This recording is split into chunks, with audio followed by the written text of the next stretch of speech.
नमस्कार दोस्तों, मैं योगेश आपका साथी। चलिए बात करते हैं आज बलबन के बारे में। हमने कल आपको बताया था किस प्रकार से जो रजिया सुल्तान थी उसने दिल्ली सल्तनत पर किस प्रकार से शासन किया, इसके बारे में हमने विस्तार पूर्वक चर्चा करी थी। उसके बाद कैसे कैसे बहराम के द्वारा उसको गद्दी से हटाया गया। जो 40 तुर्क शासकों का या तुर्की सरदारों का जो ग्रुप था जिसको चहलगामी का नाम दिया गया है, किस प्रकार से उन्होंने रजिया सुल्तान को उसकी गैर मौजूदगी में वहाँ से हटाया और बहराम को बिठाया था। इसके बारे में हमने कल विस्तार पूर्वक चर्चा करी दोस्तों। तत्पश्चात हमने उसके बाद के शासकों के बारे में पढ़ा था और हम आ गए थे बलबन के पास। बलबन का जो कार्यकाल था वो 1266 से लेकर के 1287 तक चला दोस्तों। ये जो बलबन है ये आप जानते हो ये कौन है। ये इल्तुतमिश के द्वारा खरीदा गया एक गुलाम है, अर्थात ये इल्तुतमिश का गुलाम था। और इसको कहाँ से खरीदा गया था दोस्तों? बगदाद से। बगदाद से इसको इल्तुतमिश खरीद करके लाया था।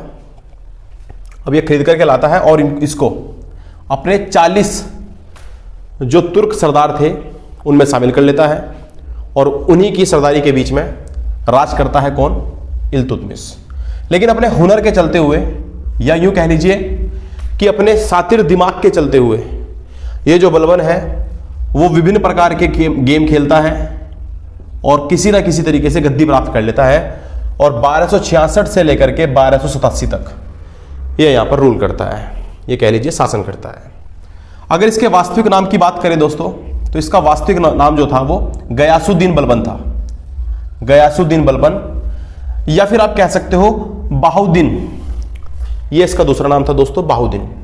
तो ये बात भी आपको याद रखनी है। बाहुद्दीन कह लीजिए, गयासुद्दीन बलबन कह लीजिए। अच्छा, ये जो बलबन था इसने एक प्रथा स्टार्ट करी थी। इसने खुद को क्या करा था दोस्तों? इसने खुद को जिले इलाही बताया था। अर्थात ये अपने राज्य में लोगों को कहता था कि मैं कौन हूं? जिले इलाही हूं। जिले इलाही को हम क्या समझते हैं? जिले इलाही का मतलब होता है ये खुद को भगवान बताता था, खुद को अल्लाह बताता था। अर्थात इतिहास में अगर पूछा जाए कि उस शासक का नाम बताइए जिसने खुद को भगवान का दर्जा दिया है या अल्लाह के बराबर समझा है, तो वो कौन है? तो वो है दोस्तों बलबन। इसने अपने दरबार में एक सिजदा और एक पाबोस, ये दो प्रथाएं चलाई। अब ये सिजदा और पाबोस क्या प्रथाएं होती हैं दोस्तों? सिजदा का अर्थ होता है कि इसका ये कहना था कि जब भी मेरे दरबार में कोई आएगा तो जब भी मुझसे मिलेगा तो पहले उससे मुझे सलाम करनी पड़ेगी, इस प्रकार से। तो इस प्रकार की ये जो प्रथा चलाई थी इसको सिजदा कहा गया है। और पाबोस क्या होता था? अर्थात इसका अर्थ ये था कि जो भी इसके दरबार में आएगा वो पहले बलबन के अर्थात शासक के पहले पैरों को चूमेगा और सर को चूमेगा, यानी कि ताज को चूमेगा, और उसके पश्चात वो आगे बात करेगा। तो ये पाबोस और सिजदा नामक प्रथा किसने चलाई थी दोस्तों? ये बलबन ने चलाई थी, आपको याद रखना है। फिर वो तुर्क ए चहलगानी को किसने समाप्त किया दोस्तों? तो बलबन ही था। हालांकि ये खुद भी उन 40 सरदारों में, तुर्क सरदारों में शामिल था, लेकिन भारत के अंदर दिल्ली सल्तनत पर अगर तुर्क ए चहलगानी को समाप्त करने वाला कोई शासक था तो उसका नाम आपको याद रखना है दोस्तों, ये बलबन है। परीक्षा के दृष्टिकोण से बहुत ही महत्वपूर्ण प्रश्न बनता है दोस्तों। यहां से यह भी पूछा जा सकता है कि तुर्क ए चहलगानी को किसने प्रारंभ किया था? तो इस बात का आप कमेंट में मुझे बताएंगे, कमेंट बॉक्स में आप इसका जवाब देंगे दोस्तों, उम्मीद करता हूं, क्योंकि इससे पहले की वीडियो आपने देखी है ऐसा मैं मान रहा हूं। उसके बाद बात करते हैं दीवाने अर्ज। अब तुर्क ए चहलगामी जो थी ये 40 सरदारों का एक ग्रुप हुआ करता था। इस 40 सरदारों के ग्रुप में होता यह था कि ये 40 सरदार ही मेन थे। इन्हीं से सैन्य की जो थी, सेना जो थी वो संबोधित की जाती थी, या सेना जो थी सेना के सबसे हेड थे। अच्छा, इसको समाप्त करके दीवाने अर्ज अर्थात एक सैन्य विभाग है ये दीवाने अर्ज, ये शुरू करवाया था किसने? बलबन ने दोस्तों। तो बलबन ने कौन सा? दीवाने अर्ज शुरू करवाया था। ये उम्मीद करता हूं आपके बात समझ में आई होगी। और तुर्क ए चहलगानी इसने समाप्त कर दिया था। ऐसा कहा जाता है दोस्तों कि इसने अपने दरबार में जो सेना के प्रमुख पद थे उनमें से एक पद तो था आरिज ए मुमालिक। थोड़ा सा वर्ड हार्ड रहेगा दोस्तों, लेकिन अगर आपको तैयारी कर रहे हो, जॉब के लिए अप्लाई कर रहे हो और तैयारी कर रहे हो, तो आपको ये वर्ड्स भी, आपको हार्ड से हार्ड वर्ड्स भी याद करने होंगे दोस्तों। अगर आप कोई ट्रिक के थ्रू याद करना चाहते हो तो अपना एक ट्रिक बना लीजिए। मेरे द्वारा बनाए गए ट्रिक आपके किसी काम के नहीं होंगे, ये मैं आपको पहले बता देता हूं। ट्रिक हमेशा वही याद रहते हैं जो इंसान स्वयं बनाता है। चलिए, तो आरिज ए मुमालिक, ये आपको ध्यान देना है। इसके अलावा इनकी जो खुफिया एजेंसी थी, खुफिया एजेंसी, अब जैसे समझते हो भारत की भी खुफिया एजेंसी है, कमेंट में आप मुझे बता सकते हो।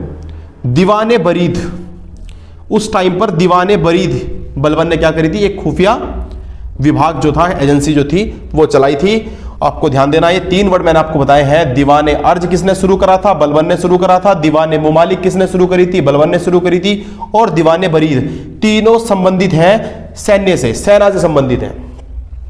एक चीज आपको ध्यान रखनी है दोस्तों, नवरोज जिसको कहा जाता है या फिर नौरोज, ये प्रथा किसने शुरू करी थी, या कह लीजिए ये त्योहार किसने मनाना प्रारंभ करवाया था, तो ये कराया था, ये पारसी त्योहार होता है दोस्तों, ये कराया था किसने, बलबन ने।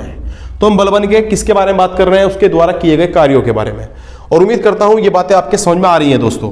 तो नौरोज या फिर नवरोज के नाम से पेपर में क्वेश्चन पूछा जाता है, और कई बार क्वेश्चन पूछा गया है कि भाई नवरोज जो था वो किसने शुरू करवाया था, ये त्योहार किसने शुरू करवाया था। तो आपको याद रखना है ये पारसी त्योहार है और ये बलबन ने शुरू करवाया था दोस्तों। इसके दरबार में कवि कौन कौन थे, ये इंपॉर्टेंट क्वेश्चन है। अमीर खुसरो, अमीर खुसरो का नाम आपने पक्का सुना होगा दोस्तों। तो अमीर खुसरो किसके यहां पर कवि था, राज कवि किसके यहां पर था, तो आपको याद रखना है बलबन के यहां पर। और साथ साथ एक और थे कवि जिनका नाम था अमीर हसन। चलिए, 1287 में इस बलबन की क्या हो जाती है दोस्तों, अब मृत्यु हो जाती है 1287 में, ये आपको याद रखना है, 1287, 1287।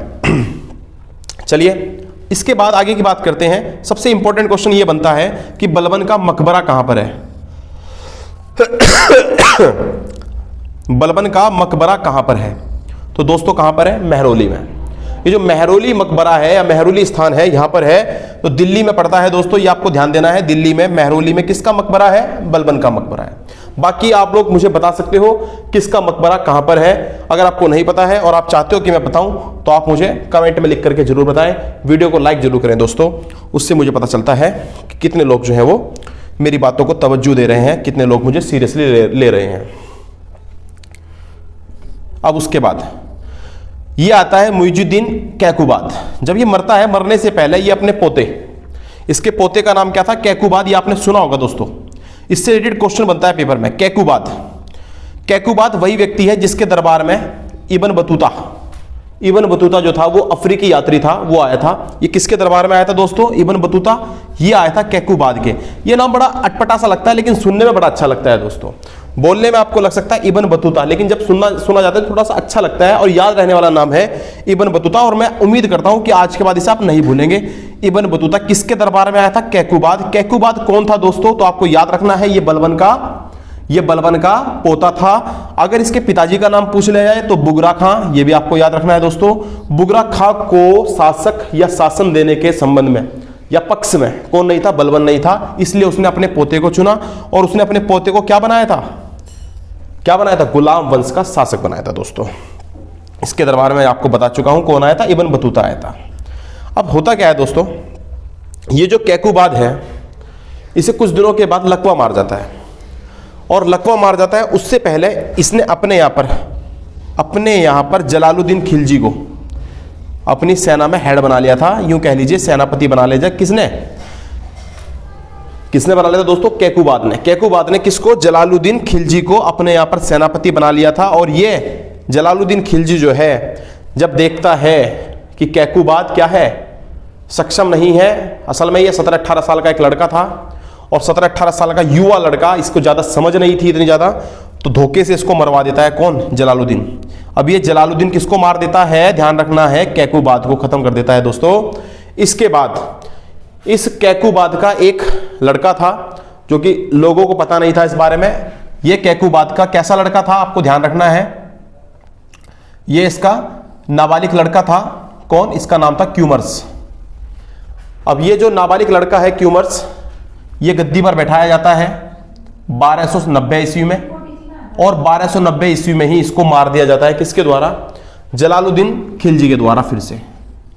और इस प्रकार से ये आखिरी शासक कहलाता है। किसका दोस्तों, ये आखिरी शासक था आपका गुलाम वंश का आखिरी शासक। तो उम्मीद करता हूं यहां तक आपके समझ में आया होगा कि आखिरी शासक कौन था इसका गुलाम वंश का। तो आप दोस्तों बताओगे दोस्तों क्यूमर्स था। अगर पूछ लिया जाए क्यूमर्स कौन था तो ये किसका लड़का था, ये कैकुबाद का लड़का था। अगर पूछ लिया जाए कैकुबाद कौन था तो ये बलबन का पौत्र था। पूछ लिया जाए इसके बाप का नाम क्या था तो आप बताओगे बुगरा खां था। इतनी बात आपके समझ में आई होगी।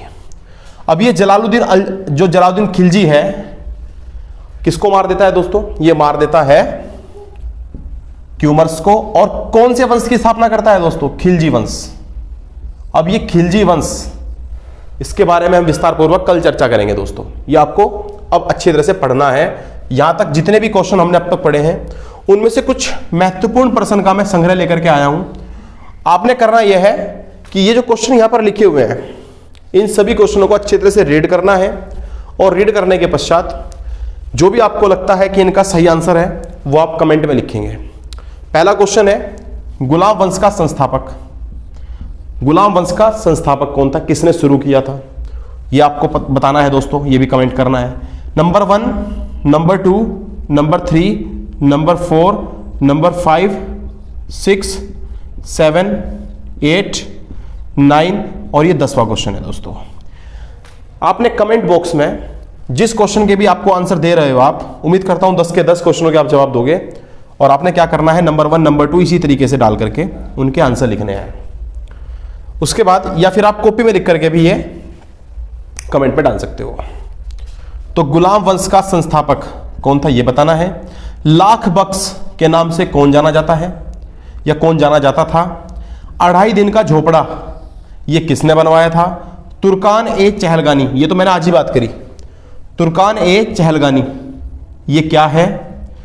दिल्ली सल्तनत की पहली महिला शासक कौन थी, इसके बारे में मुझे लगता नहीं कि आपको कहीं बाहर जाना पड़ेगा सोचने के लिए। सिजदा और पाबोस प्रथा, इसके बारे में भी हमने आज ही चर्चा करी। सिजदा और पाबोस क्या था। रजिया सुल्तान का विवाह किसके साथ हुआ था दोस्तों, यह आपको बताना है। तराइन का तीसरा युद्ध किस किस के बीच में हुआ था दोस्तों। तराइन का दूसरा युद्ध, तराइन का पहला युद्ध आप जानते होंगे। तराइन का तीसरा युद्ध किस किस के मध्य में हुआ था यह आपको जिक्र करना है, बताना है कमेंट में अच्छी तरह से। उसके बाद चंदावर का जो युद्ध हुआ था वो किस किस के बीच में हुआ था और कब हुआ था। तारीख के साथ साथ आपको स्थान का भी ध्यान रखना है दोस्तों, कहां पर हुआ था ये भी मुझे बताना है। गुलाम वंश का आखिरी शासक कौन था, ये क्वेश्चन भी आज ही हुआ आपका। तो उम्मीद करता हूं ये सारे के सारे क्वेश्चनों को आप बिल्कुल सीरियसली लेंगे और इस तरह से आपको पता चल जाएगा कि आपने इन पिछली जो मैंने 7-8 पार्ट आपको बताए हैं इनमें से आपके क्या क्या समझ में आया है दोस्तों। अगर आपको वीडियो अच्छी लग रही है तो फिर से वही बात कहूंगा, लाइक करें, कमेंट करें और मेरे चैनल को सब्सक्राइब अवश्य करें दोस्तों। आज के लिए इतना काफ़ी है, धन्यवाद।